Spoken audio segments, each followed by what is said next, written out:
Final reading, Madam Clerk, item 7A.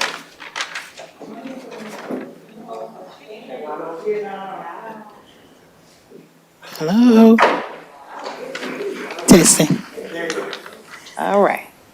An ordinance to amend Chattanooga City Code, Part 2, Chapter 26, Section 26, 23, 26, 24, 26, 25, 26, 26, 26, 27, 26, 28, 26, 29, 26, 30, 26, 31, 26, 32, 26, 33, 26, 34, 26, 58, and 26, 91, establishing fees for events, rentals, and usage of Chattanooga parks, community centers, and recreational facilities. All right. Council, you've heard the reading. Move to approve. Second. Okay, it's been motioned and properly second. Any comments or questions? All in favor? Aye. All opposed? Motion carries. Item B. An ordinance to amend Chattanooga City Code, Part 2, Chapter 38 zoning ordinance so as to rezone properties located at 2804, 2806, and 2810 South Hickory Street and 1700 East 28th Street from R1 residential zone to O1 office zone. All right, Councilman Ledford. Madam Chair, this is in your district. Without objection, we'll move to approve on final reading. All right, thank y'all so much. It's been motioned and properly second. I appreciate that, you all. Any comments or questions? All in favor? Aye. All opposed? Motion carries. Madam Clerk, ordinances on the first reading, legal item A. An ordinance amending Chattanooga City Code, Part 2, Chapter 14, electricity, Section 1418, correction of defects, inspections, and Chapter 19, gas, Article 2, permits and inspections, Section 1936, fees. All right. Move to approve. Second. Okay, it's been motioned and properly second. Any comments or questions? All in favor? All opposed? Motion carries. Planning item B.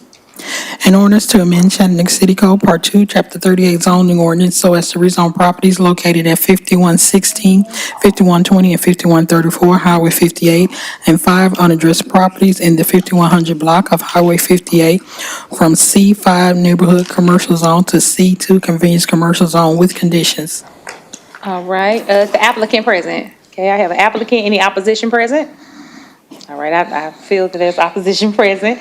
All right, Councilman Hester? All right, we would like a presentation. Please, Karen.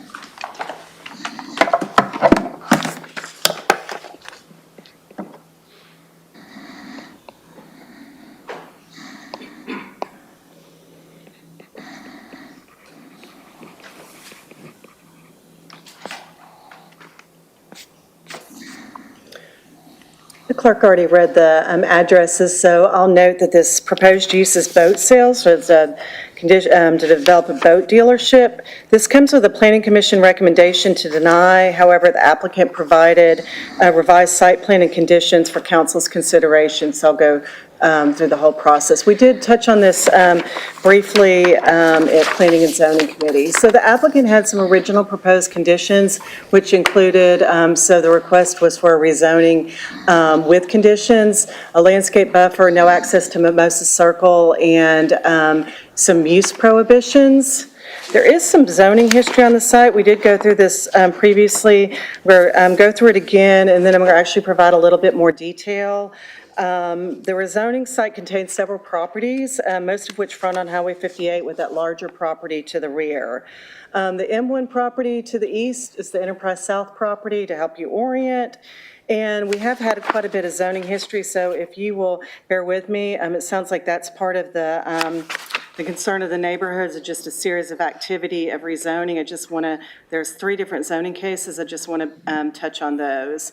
In 1999, there was a request to rezone a portion of the site from R1, R2, and R4 to C5.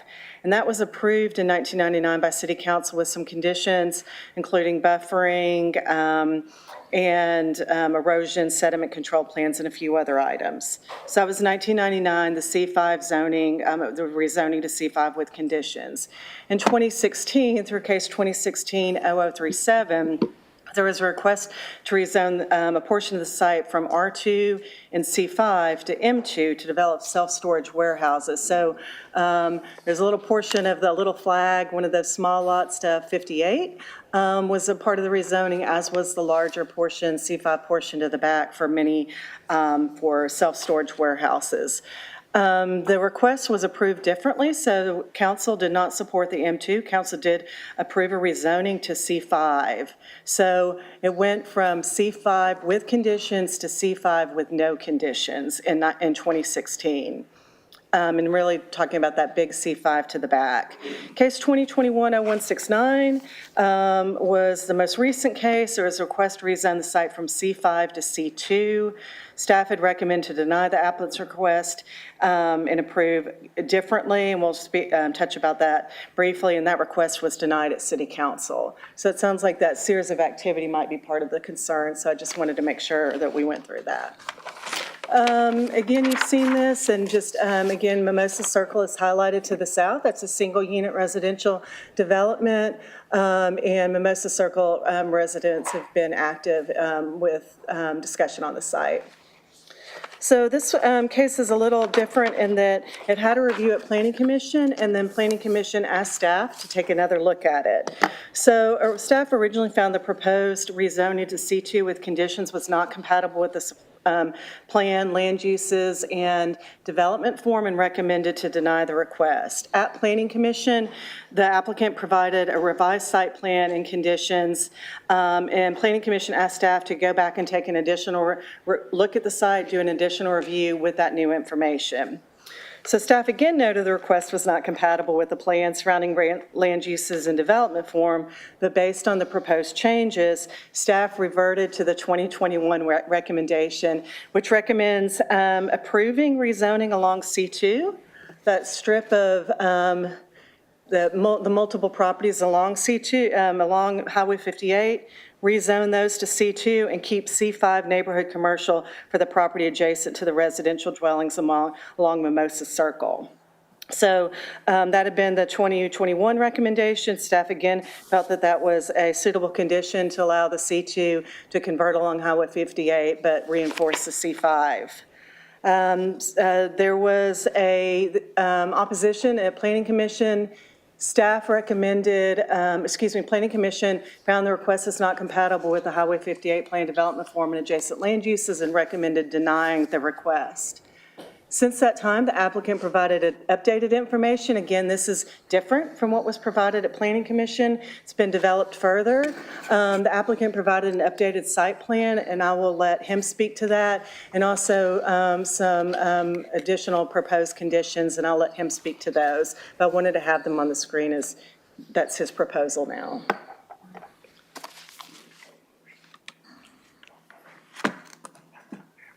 All right. Oh, all right, the applicant, you have 7 minutes.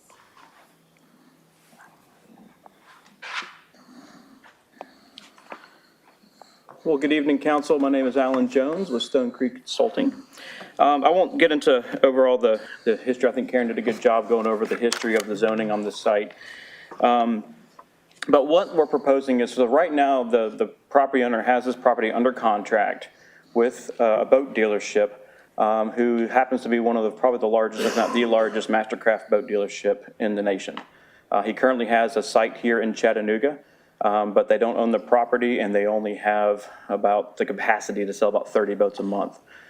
They're looking at this site due to its proximity to all of the marinas up Highway 58, so with the projection of about 60 boats per month. So that's what this project is for. So if this project does move forward, the property owner will be legally obligated to sell the property to the boat dealership.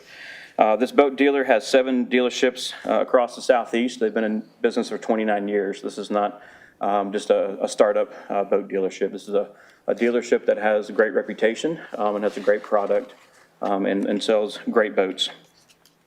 This property is got about 1,000 feet of property frontage along a 4-lane divided highway that has 30,000 trips per day. If I looked at any district in this city, I would hope that every council member would love to have a boat dealership, a $3 million boat dealership with 1,000 front of frontage on 30,000 car per day. That's within miles of 5 or 6 marinas.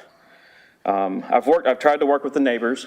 We did meet with them during the planning commission stages, but unfortunately, I was never afforded the opportunity to meet with them again to talk through the revised site plan. And if the site plan could be brought up, I would appreciate that. Go Oh, I have the clicker. Thanks. Great, thank you. I brought the site plan up. So some of the conditions that we looked at putting in place actually go above and beyond what the original conditions from the 1999 rezoning case was. So back in 1999, it had a 30-foot buffer. So we're providing a 50-foot buffer. In addition to that, we're actually willing to tie the site plan down to the rezoning. This is, very rarely do we see this, but this boat dealership is what he's going to build here. So he is more than happy to tie this site plan down. And with this site plan, the closest building is 100 feet from the rear property line of the adjacent residential units. And so in addition to that, we're also going to remove access to Mimosa Circle. I think Karen mentioned that earlier. There is legal access. So right now, if this does not move forward, the main properties, the smaller properties along the highway will probably get sold off, just as your small commercial properties. And then the rear triangle piece in the back will be set aside to be sold to somebody else, and possibly even looking at some medical office or rehab type facilities. But since they don't have access to Highway 58, they'll be forced to use the access there on Mimosa Circle. I guess I was the applicant that came here a couple years ago looking for the self-storage. And with that application, we were fine withdrawing that application because we knew that was not the highest and best use for this property, and it was not the highest and best use for this community. With the C5 zoning as it is right now with no conditions, buildings can be put within 20, 25 feet from the rear property lines. This one is putting a tremendous respect and a tremendous buffer to the neighbors adjacent to this neighborhood in Mimosa Circle. And the reason for the C2 is you can't have a boat dealership in the C5. It's limited to a 5,000 square foot footprint. The boat dealership needs a 10 to 12,000 square foot building. And also with the power lines that run through the site, it kills about 150 feet of property where we can't have any buildings. And so that's an ideal place to put all of the boats and highlighting them as people are going up and down the corridor. So if that, I'll turn it over to back to the chair and go from there. All right, thank you so much, Alan. Opposition, you have 9 minutes.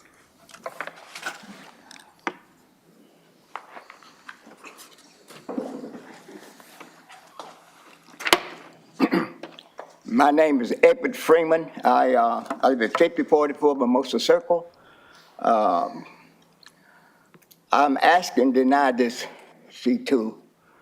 We've been dealing with this for 18 years, this property. And it changed hands 2 or 3 different times for different people to put what they wanted to put back there. And he said something concerning going back there with boats. It'd be in the back of our homes, putting boats in the back of that property back there. We're not saying anything on the front of the property, but anything else on it, he can put in, always he can put a C5, he can put other things on that property that he can want to put, but not them boats. The boats could be too close to our homes. So we've been denying it. When the county went to we done met with these people 3 or 4 different times this year. And we asked them that, we didn't want it.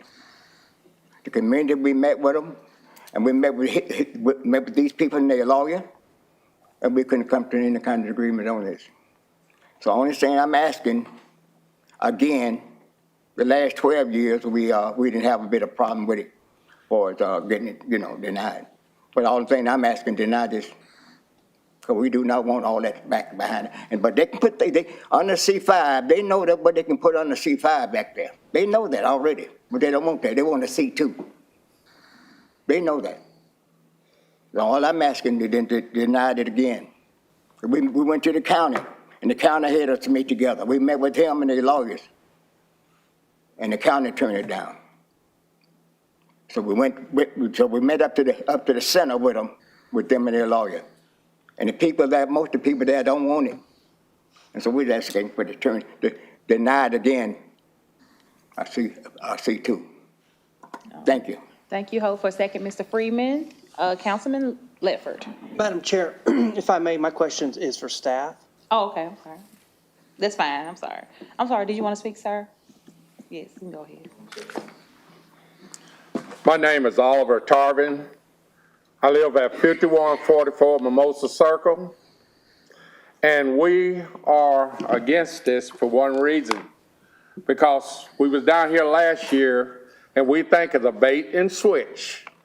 Once they get it okay to C2, it won't see none of this. They'll put what they wanted back there. We have no guarantees that this will be a fact. C5, they can still put boats out there. And the thing about it, I met Mr. Allen up here last year. We don't come first name basis. Call him out. Yeah, but the thing about it is, I go home to Mimosa Circle. I don't know where Mr. Allen go home. I could go home. He won't see what he putting behind me. I don't know where he live, but this is home, and this is what we fight for. If this was at your home, would you fight? Thank you. All right, thank you. All right, any other opposition? All right, thank you so much. Councilman Ledford. Thank you, Madam Chair. Karen, one item of concern, we've heard obviously from the residents that they want to keep what is in place, correct? Correct. Okay.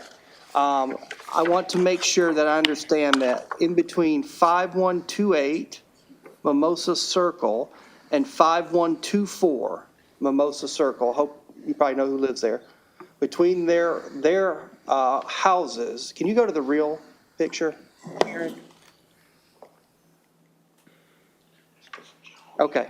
Is that, if we're looking at that picture, Karen, single unit residential, is that in between the houses that are off of the word unit? Go flip back to see, based on the site plan. It looks like it's past the curve. So I would say it's where the unit is on that site plan, Where the T is? where the T is. Okay, we're on the same page. Okay. Right now, if I understand correctly, that's going to be a road. So just want to make sure that that's okay, because that's going to be a road, and folks will be able to get to the back of that property. And I just want to make sure that that's okay. Okay. That's the only questions I have, Madam Chair. All right, thank you so much, Councilman Ledford.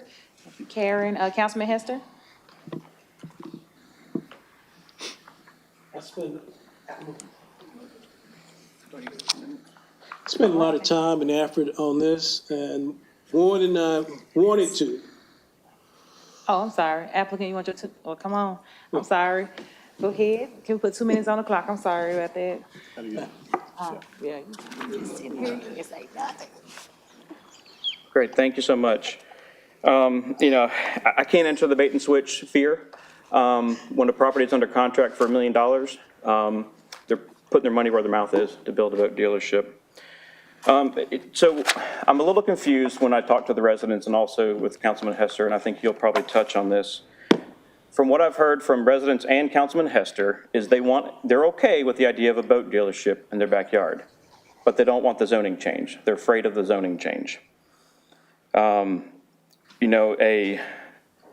some reason, I don't understand why the zoning is the fear when they like the project that we're presenting. Councilman Hester, this afternoon at the 3:30 session, you made the comment that you like progress, but at what cost? I think that's a great question. And I do commend you for reaching out to the neighbors. You've done a lot of legwork, and I applaud that effort. But you asked the question, what is progress and at what cost? And that's a great project. We have to ask that for every project that goes on in the city. So progress in light of approving this rezone, progress means we're providing an enhanced 50-foot buffer. We're providing no access to Mimosa Circle.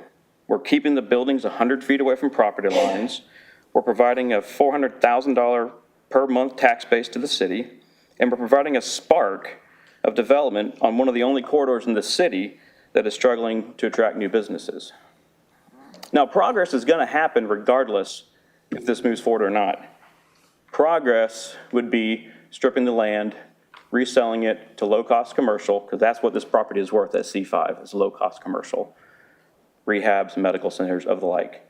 That's where this property is headed for progress. So I charge you, or ask you, which kind of progress do you want to see on your highway, on your corridor, and in your district? Thank you. right, thank you. Now, Councilman Hester. Call the vote. I want to yield to Councilman Smith. Ken Smith. All right, Councilman Smith. Thank you, Madam Chair.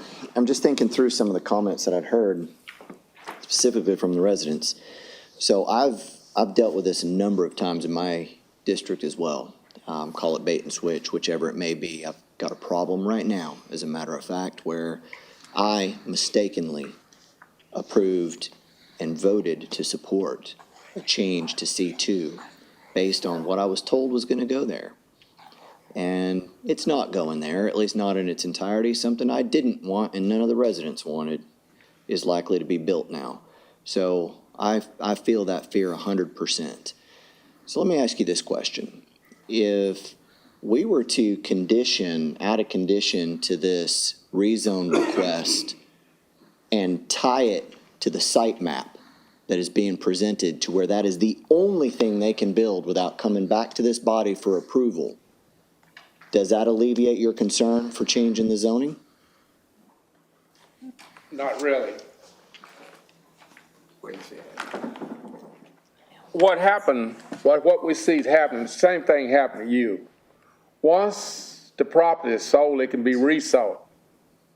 Once it resold, we was down here last year in the same position. I was addressing y'all last year about the same problem. And so we come back again this year with the same thing. It'll be next year. What happened is the LLC will change it over to another one, and then he change it over, and then get lost, and they do what they want to do. But And so that's no guarantee that they want, because they're going to be switching hands. They're going to be resold several times. And then in that time is swapping, all the paperwork, don't pass it over. So your concern is even if we condition it to Yeah, have to I match think that? it's a bait and switch. If they sell the property Yeah, that somebody else I think might. it's going to be sold, which it already have, it was sold from last year. It's constantly selling the property, coming down here in front of the council to get it rezoned. Ms. Rennick, can I ask you a question?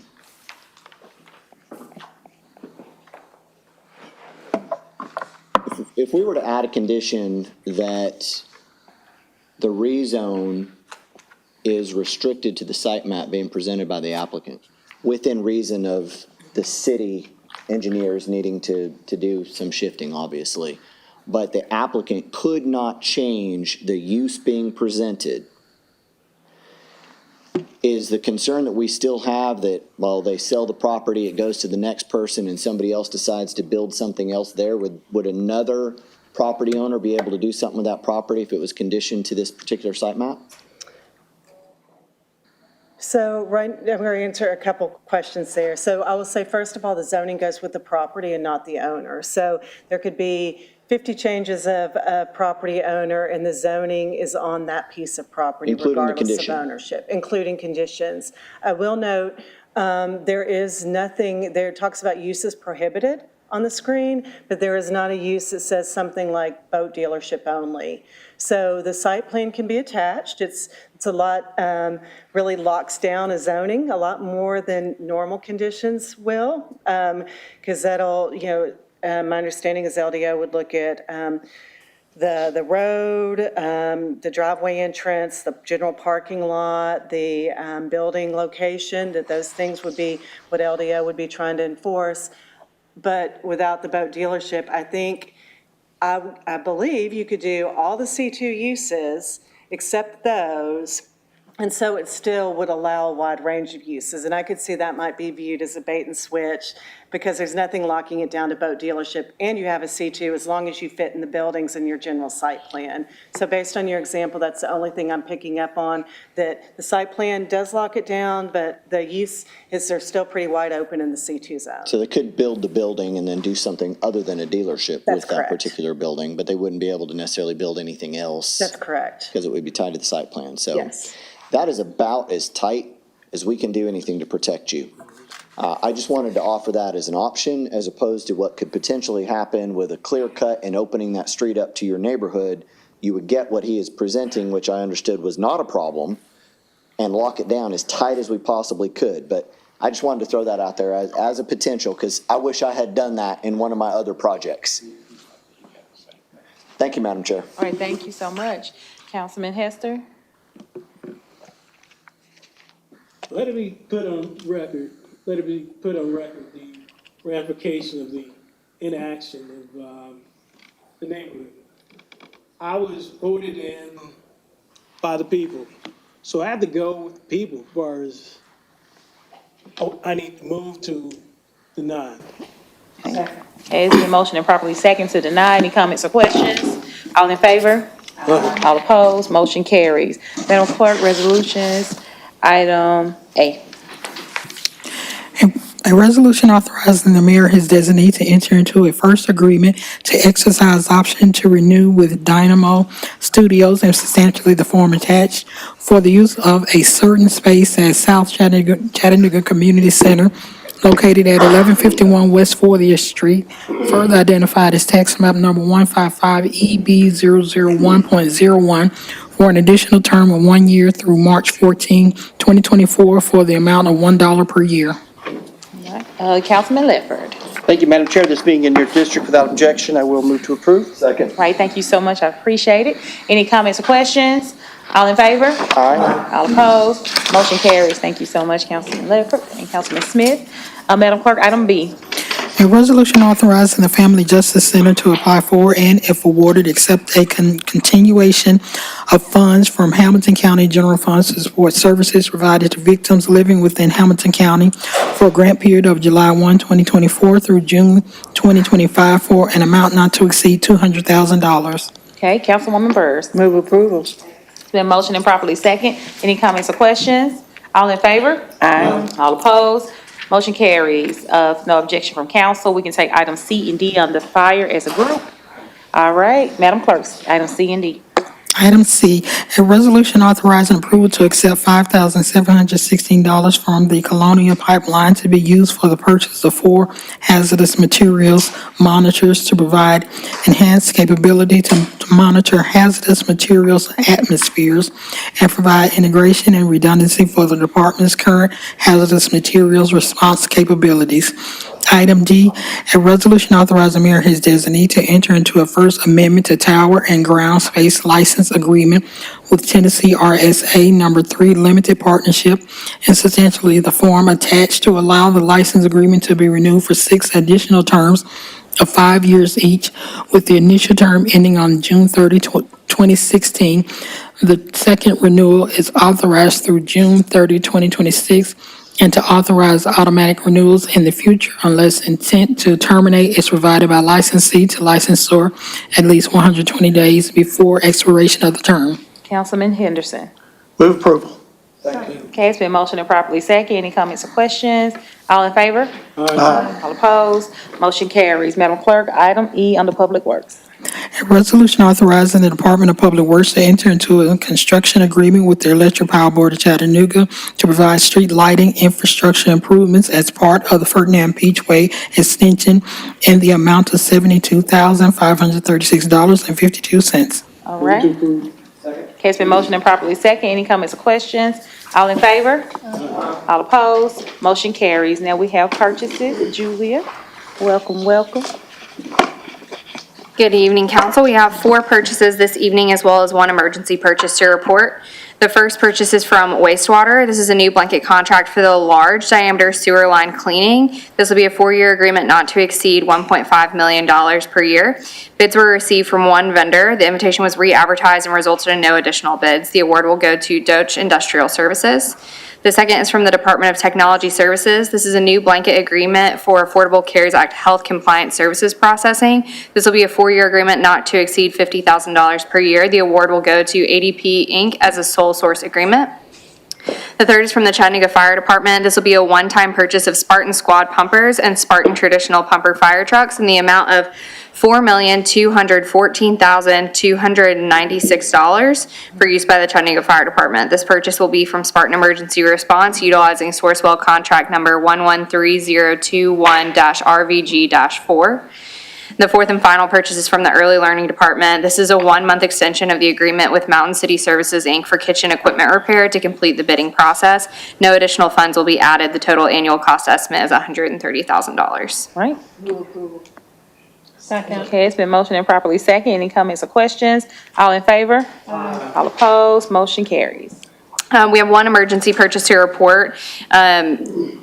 Public Works has experienced a large number of inoperable garbage trucks impacting garbage services for the city. This is obviously a health hazard and must be mitigated with rental equipment while the Public Works garbage trucks are being repaired. The trucks are being leased from garbage truck rentals in the amount of $36,500. I did also want to let you all know that all rental trucks have since arrived and garbage and recycling services are now running as scheduled. All right, thank you so much, Julia.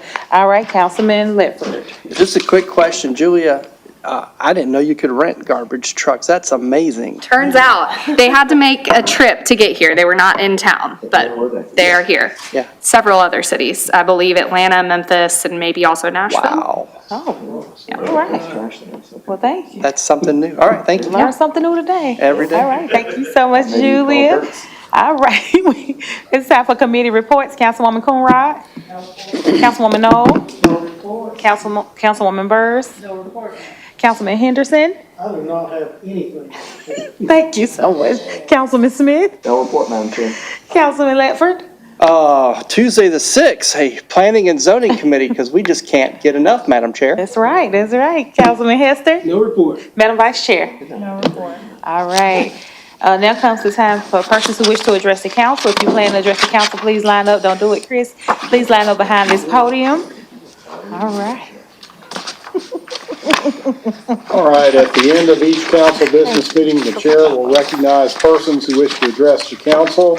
Here's your rules. Each speaker wishing to address the council shall only be recognized at the microphone provided up front for that purpose.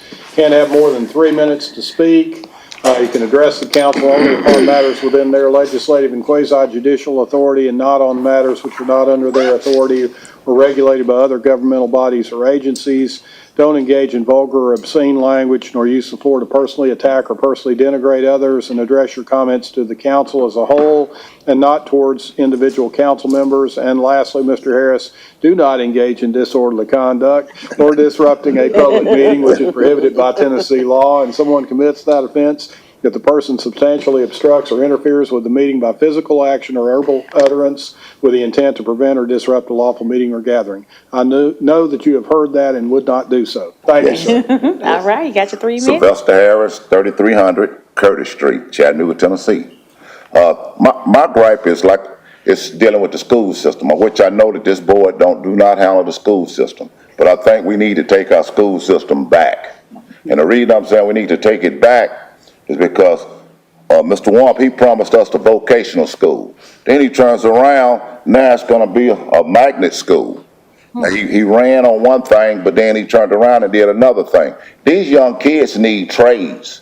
My grandson told me, he came up to me and said, Pop, I don't want to go no college, because my daughters went to college. God bless, thank knock on wood, they made it through, all three of them.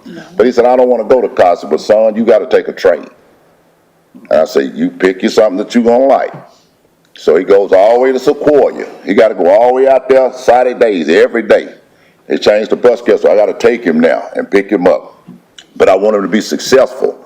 But if these kids ain't going to be successful if you don't get these guys some trades, these young ladies some trades, where they can go out here and be productive. You know, we talk about people coming over the border, taking jobs, but if you don't train these kids to do these jobs, I don't see the young blacks or white kids doing anything anymore. Concreting, sheetrocking, carpentry, roofing, any of this.